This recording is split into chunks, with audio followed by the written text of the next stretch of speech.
নমস্কার বন্ধুরা, কেমন আছেন? আজ বৃহস্পতিবার, ছোট্ট মানুষের দিন, তাই না? তো চলুন শুরু করা যাক ছোট্ট মানুষের 30তম পর্ব, লেখিকা শ্রীমতী বাণী পাত্র।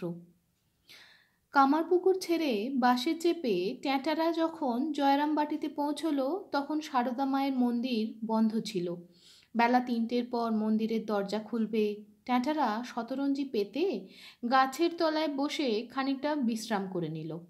তখন প্রচণ্ড গ্রীষ্ম চলছে, তবুও ওই জায়গাটা কি ঠান্ডা! সত্যি যেন মায়ের স্নিগ্ধ কোলে বসে আছে ওরা।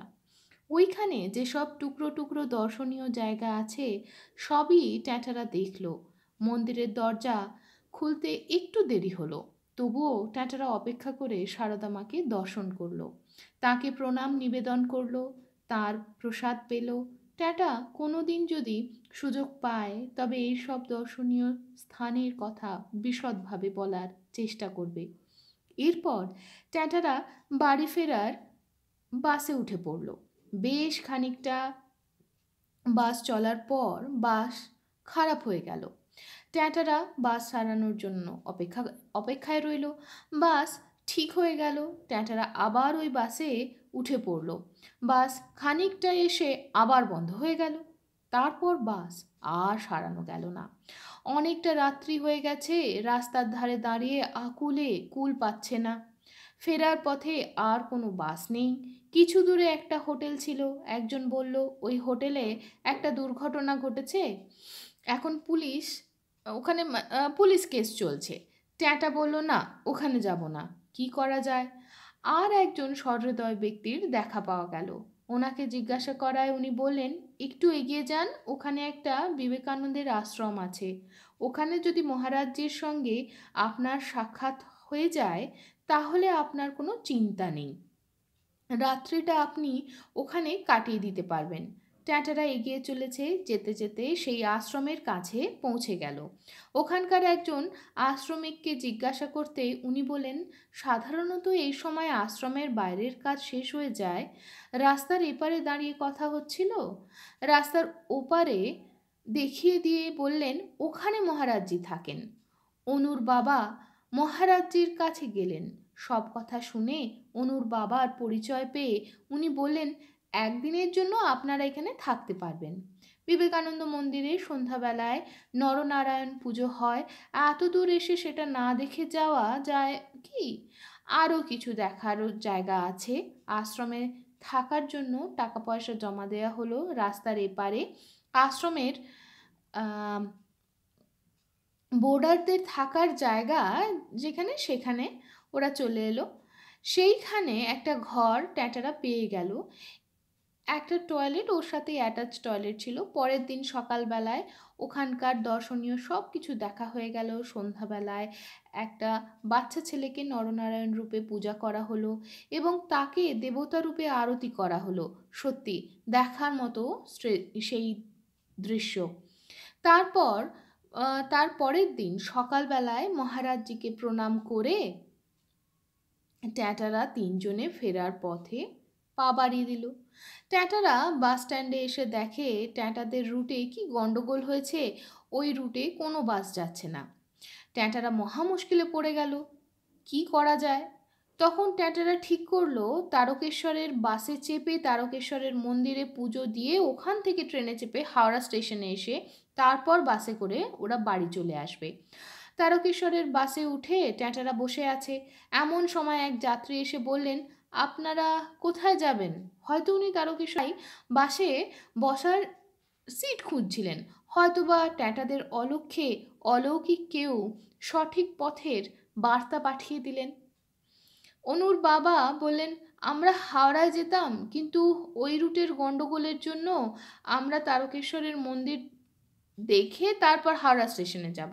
উনি তখন একটা বাসের নাম্বার দেখিয়ে বললেন ওই বাস তো এই পথ দিয়ে ঘুরে তবে হাওড়া স্টেশনে যাচ্ছে, আপনারা ওই বাসে চলে যান না। অনুর বাবা বাস থেকে নেমে খোঁজ নিয়ে এলেন। তারপর ট্যাঁটারা তিনজন সেই বাসে উঠে পড়ল। কিছুটা চওড়া রাস্তা, কিছুটা বাঁশবনের মধ্যে দিয়ে বাস এগিয়ে চলেছে।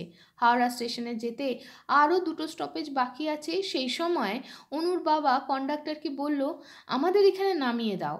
তারপরে তো অনুরা সবাই নেমে পড়ল। তারপর রিকশায় করে ভাড়া বাড়িতে চলে এলো।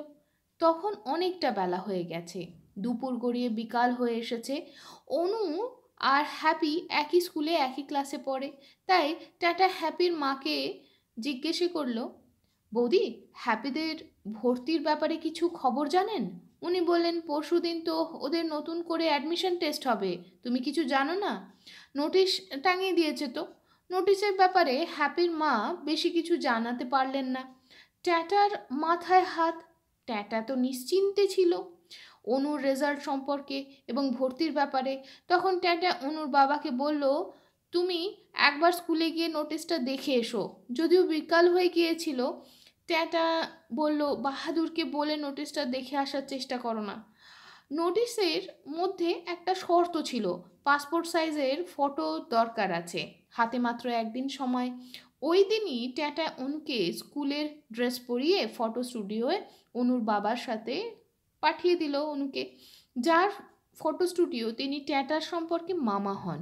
উনি বললেন, একদিন তো লাগবে, রিল ওয়াশের ব্যাপার আছে, তবুও আপনি আগামীকাল রাত্রির করে আসুন, যদি হয়ে যায় দিয়ে দেব। অনুর বাবা পরের দিন রাত্রি করে ফটো স্টুডিওয়ে গেলেন, কিন্তু ফটো পাওয়া গেল না।